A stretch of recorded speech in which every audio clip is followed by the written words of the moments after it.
mga repa, ikikwento ko sa inyo ang aking mga experience sa pagsasaranggola. Kaya ako mahilig ang maglaro ng saranggola katulad ko nung bata pa ako o kaya naman curious ka lang kung paano laruin to, ay stay put ka lang dyan, ma friend. Kasi ikikwento ko sa inyo ang aking mga nakakatawa at hindi malilimutang experience dito.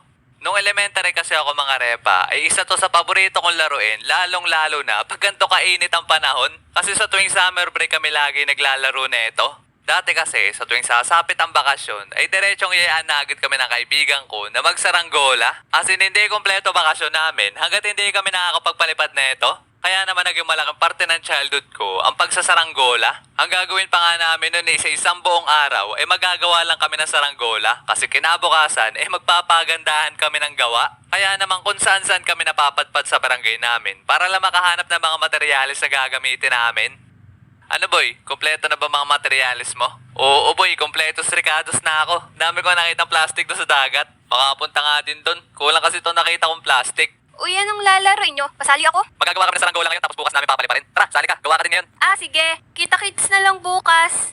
At pagkatapos namin makahanap ng mga materyales, ay dumiretsyong uwi na kami sa aming mga bahay para magawa ng saranggola. At doon, magmamala-inhenyerong galawang moves na ako. Sa paggawa kasi ng saranggola mga repa, ang kailangan nyo lang dyan ay tanse, plastic, katol, kawayan, lighter at kutsilyo. Paalala lang sa ating mga batang manonood, pag magagawa kayo ng saranggola, ay doble ingat kayo sa paggamit ng lighter at kutsilyo. Mas maigin sa nakakatandaan nyo na lang ipagawa ang saranggola nyo. Pero kung gusto nyo maging expert na katulad ko, ay lagi nyo tatandaan na delikado yung mga gamit na yan. Pag nakumpleto nyo na yung mga materyales na yun mga repa, ay pwede na kayo magawa ng saranggola. Para sa akin na mahirap na naman hanapin din yung plastic. Kailangan ko kasi na malaki yan kasi malaki ng konti lagi yung ginagawa kong saranggola. Kaya ang gagawin ko na lang ay pagtatagpi-tagpiin ko yung plastic gamit ng katol hanggang makagawa ako ng isang malapad na plastic. At makalipas ang ilang oras sa paggagawa ng saranggola, ay sa wakas ay natapos ko din to. Kaya naman nung sumapit na yung kinabukasan, ay excited na akong paliparin to. Pero syempre, bago namin to paliparin, ay magpapayabangan muna kami kung kanino ang mas maganda. Yung isang kong kaibigan ay agil ang saranggola ang ginawa niya. Tapos sa akin ay bulindrina, kulang sa kulay yung saranggola niya. Kaya para sa akin, I win. Pero yung isang kong kaibigan, ang saranggola niya,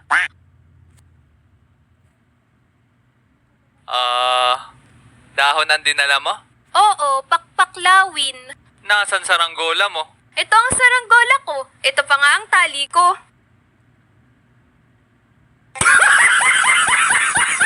Oo mga repa, pakpaklawin ang saranggola niya. At pagkatapos nun, nagpaunahan na kami ng mga kaibigan ko na paliparin ang aming saranggola. At kung sino mauna mapalipad to at magtagal sa ere, ay siyang panalo. Excited na nga ako makita nun na nalipad yung aking work of art. Pero ang nangyari naman, noong mga oras na yon, ay nagpahirapan akong paliparin yung saranggola ko. Halal na nga ako ng kakatakbo kasi nalipad lang siya ng konti, sabay biglang sisirok. Tapos pagtingin ko sa isa kong tropa, ay pahirapan din siya paliparin yung kanyang saranggola. At nung nagkatinginan kami, ay parehas sa parehas yung expression namin na ginawa. Alam na dis, paunahan na to. Kaya naman paspasan akong paliparin yung saranggola ko nun. Talaga naman kung ano-ano pinagagagawa namin nun para lang mapalipad namin yung aming saranggola. Bagsak nga kami nun sa pagod kakatakbo. Pero pagtingin namin dun sa isa naming kaibigan, ay napalipad niya yung dahong saranggola niya. Hindi ko alam kung anong mahig ang ginamit ng kaibigan ko nun. Pero napalipad niya yung pakpaklawin. Mababa man, pero nalipad.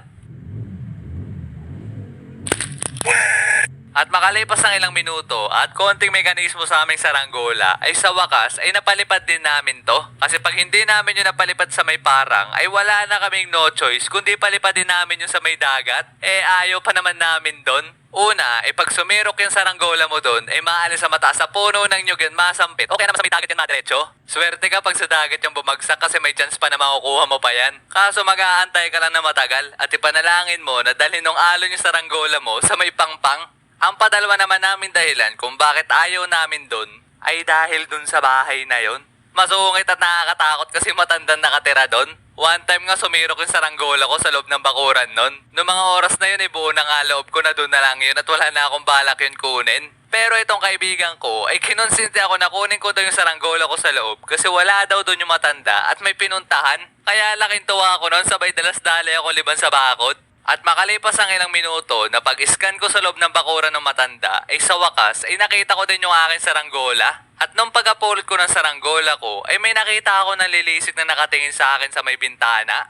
Ay, anong ginagawa mo sa bakuran ko? Tutulian kita! Tutulian kita! Kaya mas pinipili na lang namin maglaro ng saranggola sa parang. Kasi kung masampit man sa puno ang saranggola namin dun, makakayanan pa namin makuha yun kasi mababa at kayang akyatin ng mga puno dun. O kaya naman mas madali, balibangin mo na lang ng tsinelas. Pero siguraduhin mo lang na malakas yung bato mo. Kasi baka sumama sa pagsampit, yung tsinelas mo. At dapat sure ball ka din kasi pag nagsala ka ng bato, baka kung sang lupalop na pumunta yung tsinelas mo. Sa wakas, makakakain na din ako. Wait the f*** up!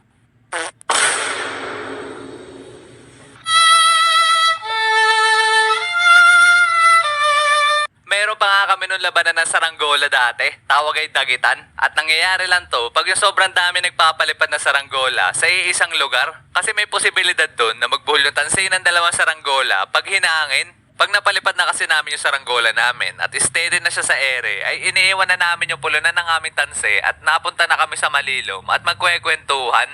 Hays, nakakami sa mga panahon na yon. Tapos meron pa nga bigla na lang kami mabubulabog kasi bigla may masigaw ng, "Oy, dagitan! Kaninong saranggola yon?"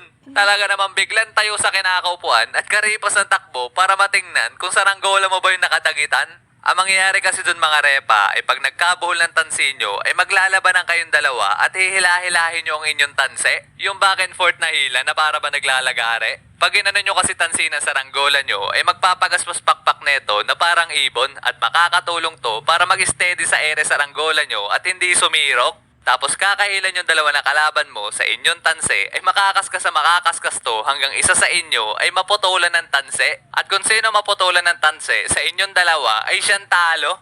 Para sa akin, isa to sa pinakamasaya pag naglalaro ka ng saranggola. Kasi lahat na nagsasaranggola sa paligid ay nanonood at nag-cheer sa inyong dalawa. Naalala ko nga nun, first time ko nanalo doon, ay talaga naman 3 araw na nakakalipas ay di pa rin ako nakakakit over at pinagyayabang ko pa din sa mga kaibigan ko. Rio, di ba napipikon yung mga natalo kasi naputol yung tali na saranggola nila? Hindi naman, kasi sa totoo lang sobrang saya pag nakikipagdagitan. At minsan lang mangyari yon, kaya napaka-memorable pag yung saranggola mo napasali doon. Kaya kahit natalo ka, ay happy-happy pa din. Depende na lang kung sinadya ng isa nagsasaranggola na pagbuhulin yung tansi ng saranggola nyo, ay piyadong may upakan na magaganap doon. So yun muna mga repa, sana